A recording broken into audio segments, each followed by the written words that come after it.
Hello students, welcome to RS maths meet. இன்றைக்கி இந்த வீடியோவில் 10th and 12th result date பற்றி பார்க்கலாம். நிறைய பேருக்கு டவுட் கேட்டுட்டு இருந்தீங்க. 10th and 12th ரிசல்ட் முன்னாடியே வருதா இல்லை தள்ளி போகுதா அப்படிங்கிறத பற்றி கேட்டுட்டு இருந்தீங்க.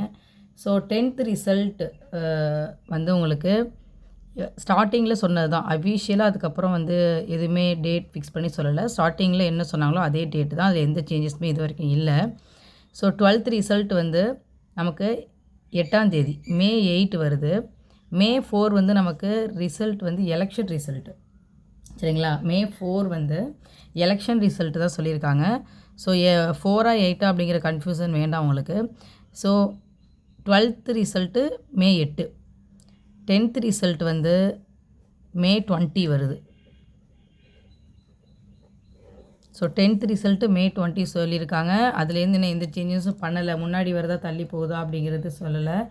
இப்போ வரைக்கும் இது மட்டும்தான் முன்னாடி சொன்னது தான் அப்படியே தான் இருக்குது. சரிங்களா? 10th result May 20, 12th result May 8 கொடுத்துருக்காங்க.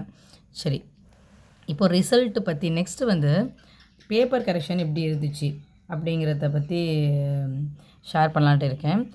பேப்பர் கரெக்ஷன் பசங்கள்லாம் ரொம்பவே பயந்துகிட்டு இருப்பாங்க. சென்டம் இருக்கா, சில பேர் ஆவரேஜ் ஸ்டூடெண்ட்ஸ் 400க்கு மேலே மார்க் வருமா, சில பேர் ரொம்ப பிலோ ஆவரேஜாக இருக்கவங்க பாஸ் ஆக வாய்ப்பு இருக்கா.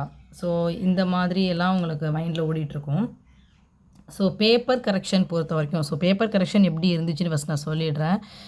நான் பேப்பர் கரெக்ஷன் நான் போகலை, பட் போன டீச்சர்ஸ் அவங்கள பேஸ் பண்ணி நான் சொல்கிறேன். அவங்க சொன்னதை வச்சு நான் சொல்கிறேன். பேப்பர் கரெக்ஷன் ரொம்ப ஸ்ட்ரிக்டாகவும் இல்லை, ரொம்ப லிபரலாகவும் இல்லை, நார்மலாக தான் இருந்துச்சு அப்படிங்கிற மாதிரி தான் சொன்னாங்க. ஏன்னா நிறைய பேர் இப்போ கிட்டத்தட்ட இப்போ 35 மார்க் 10th பார்த்தீங்கன்னா 35 மார்க்னு வச்சுக்கோங்க. அட்லீஸ்ட் 30 மார்க் வந்தாலே 5 மார்க் எங்கேயாவது எழுதியிருந்தால் ஒரு 1/2 மார்க் போட்டு 35 மார்க்கு பாஸ் போட்டாங்க அப்படிங்கிற மாதிரிலாம் சொல்லிட்டு இருந்தாங்க. ரொம்பவே ஒன்றுமே முடியலை, கை வைக்கவே முடியலை. இப்போ 35 மார்க்னால் 15 மார்க் தான் எடுக்கிறோம். இப்போ நம்ம பேப்பர் கரெக்ஷன்லேயே நார்மலாக நம்ம கரெக்ஷன் பண்ணும்போதே பாஸ் பண்ண வைக்கணும் அப்படின்னா ஏதாவது எழுதியிருந்தால் நம்ம ஏதாவது 1/2 மார்க் போட்டு ஒரு பேஜுக்கு 1/2 மார்க்காவது போட்டு பாஸ் மார்க் வரும் அப்படிங்கிற பட்சத்தில் ஏதோ எழுதியிருந்தால் நம்ம போடலாம். ஒன்றுமே எழுதலை, எதுவுமே எழுதலை, எம்டியாக வச்சுருக்கோம் அப்படின்னா நம்ம அந்த இடத்துல ஒன்றுமே பண்ண முடியாது இல்லையா? அந்த மாதிரி பசங்க தான் ஃபெயிலியர் லிஸ்ட்டில் இருக்காங்க அப்படிங்கிற சொன்னாங்க. எதுவுமே எழுதலை, சுத்தமாக எம்டி பேஜாக வச்சுருக்கானுங்க, மார்க்கே எந்த இடத்துலையுமே போட முடியலைங்கிற பட்சத்தில் மட்டும்தான் ஃபெயிலியர்ஸ் வராங்க. அப்படி இல்லை அட்டன் பண்ணியிருக்காங்க அப்படிங்கும்போது ஒரு 35க்கு 28, 30 வந்துட்டாலுமே உங்களுக்கு எழுதியிருந்தீங்க அப்படின்னா அந்த பேஜஸ் கணக்கில் ஏதோ எழுதியிருக்காங்க, ஒரு 1/2 மார்க் சேர்த்து போட்டு 35 மார்க் கொடுத்துருவாங்க. எதுவுமே இல்லை, எம்டி பேஜாக இருக்குன்னா நம்மளால் ஒன்றுமே பண்ண முடியாது இல்லையா? அப்போது இப்போ 35க்கு 15 மார்க் தான் எடுத்திருக்கான், எதுவுமே எழுதலை, மார்க் கொடுக்கவே முடியாது அப்படிங்கிற பட்சத்தில் அவன் ஃபெயிலாக தான் ஆகணும், ஃபெயில் மார்க் தான் போடணும். அப்படி தான். மற்றபடி ரொம்ப ஃபெயில் பண்ணணும் அப்படிங்கிற மாதிரிலாம் பேப்பர் கரெக்ஷன் இல்லையா.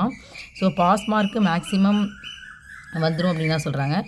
இப்போ 10th 400க்கு மேலே வருமா அப்படின்னா வர வாய்ப்பு இருக்குது. ஏன்னா ரொம்ப ஸ்ட்ரிக்டாகவும் இல்லை, ரொம்ப லிபரலாகவும் இல்லை. நார்மலாக கரெக்ஷன் பண்ணியிருக்காங்க, எழுதுனதுக்கு மார்க்கு கொடுத்துருக்காங்க, கொஞ்சம் நார்மலாகவே கொடுத்துருக்காங்க. அப்படிங்கும்போது இப்போ நீங்கள் எக்ஸ்பெக்ட் பண்ணுறீங்க ஒரு 350 அப்படின்னா அது 400 வர வாய்ப்பு இருக்குது. சில பேர் எழுதாமலே எதுவுமே எழுதலை, ஆனால் எனக்கு 400 வரும், அதாவது லிபரலாக எழுதியிருக்கேன், அதிகபட்சமாக மார்க் வரும்னு சில பேர் கன்சிடர் பண்ணுவாங்க இல்லையா? அப்படிலாம் நம்ம பார்க்க முடியாது. இப்போ ஓரளவுக்கு எழுதியிருக்கேன் ஆனால் 350 வரும் அப்படின்னு சொல்கிறவங்களுக்கு 400 இந்த மாதிரி வரும். ஓகேவா? நான் பாஸ் ஆகிற அளவுக்கு தான் எழுதியிருக்கேன், ஆனால் 400 வருமா அப்படின்லாம் அந்த மாதிரிலாம் வராது. சரிங்களா? நம்ம எழுதுனதுக்கு மார்க்கு கொஞ்சம் லிபரலாக இருந்தால் கொஞ்சம் எக்ஸ்ட்ரா ஒரு 10-20 மார்க்ஸ் எக்ஸ்ட்ரா வரும், அவ்வளோதான்.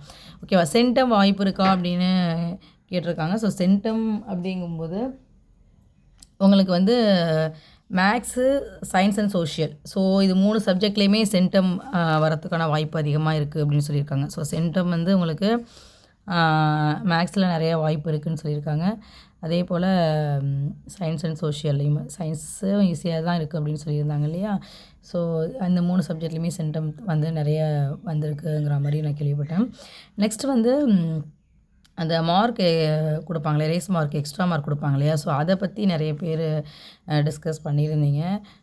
அது அதிக அளவுக்கு அதை கன்சிடர் பண்ணலை. ஆக்சுவலாக இல்லை அப்படின்னு தான் சொன்னாங்க. அந்த மாதிரிலாம் கொடுக்கல அப்படிங்கிற மாதிரி தான் சொன்னாங்க. ஏன்னா இப்போ 10த்துலாம் பொறுத்த வரைக்கும், மேக்ஸ் பொறுத்த வரைக்கும் உங்களுக்கு இன்டீரியர் கொஷின்ஸை தாண்டி அது வந்து கன்டென்ட் பேஸ்டாக தான் இருந்துச்சு. ஸோ அப்போ அவங்க வந்து அதை இன்டீரியர்னால் நம்மளுக்கு வந்து ஏதாவது மிஸ்டேக் ஆகிருந்து, இல்லை கொஷின்லேயும் மிஸ்டேக் இருந்தால் அந்த மாதிரி இருந்தால் தான் உங்களுக்கு எக்ஸ்ட்ரா மார்க் கொடுப்பாங்க. ஸோ அது வந்து கன்டென்ட் பேஸ்டாக இருக்குது அப்படிங்கிறதுனால உங்களுக்கு மார்க் எக்ஸ்ட்ரா மார்க்லாம் கொடுக்க இல்லை. ஸோ நீங்கள் என்ன எழுதிருக்கீங்களோ அதுக்கு மார்க்கு, அவ்வளோதான். சரிங்களா? ஸோ இவ்வளோ தான். இப்போது சென்டம் வாய்ப்பு இருக்கான்னா வாய்ப்பு இருக்குது. ஸோ மேக்ஸ், சயின்ஸ், சோஷியலில் வாய்ப்பு இருக்குது. 400க்கு மேலே வருமானா நீங்கள் ஓரளவுக்கு எழுதியிருந்தீங்க, சரிங்களா, கொஞ்சம் நல்லாவே எழுதியிருந்தீங்க அப்படின்னா கண்டிப்பாக 400 நீங்கள் டச் பண்ணுற மாதிரி வரும், வாய்ப்பு இருக்குது. அதேபோல் பாஸ் மார்க்கு மேக்ஸிமம் ஸ்டூடெண்ட்ஸ் வந்து பாஸ் ஆகிடுவீங்க. ஃபெயிலியர் லிஸ்ட்டுக்கு வாய்ப்பே கிடையாது. ரொம்ப ரேராக இதுவுமே எழுதலை, அட்டனே பண்ணலை, எம்டியாக இருக்குன்னா மட்டும்தான் ஃபெயில் ஆக வாய்ப்பு இருக்குது. தவிர மற்றபடி நீங்கள் எழுதியிருக்கீங்க, எல்லா கொஷின்ஸுமே அட்டன் பண்ணியிருக்கீங்க அப்படின்னா கண்டிப்பாக பாஸ் ஆகிடலாம். ஸோ அதை பற்றி நீங்கள் ஒரி பண்ணிக்க வேண்டாம். ஸோ அதே போல் பேப்பர் கரெக்ஷன் வந்து ரொம்ப ஸ்ட்ரிக்டாகவும் இல்லை, ரொம்ப லிபரலாகவும் இல்லை, மீடியமாக எழுதுறதுக்கு மார்க்கு. ஸோ அப்படிங்கிற மாதிரி தான் போட்டிருக்காங்க. சரிங்களா? சரி, அவ்வளோதான் இந்த வீடியோ.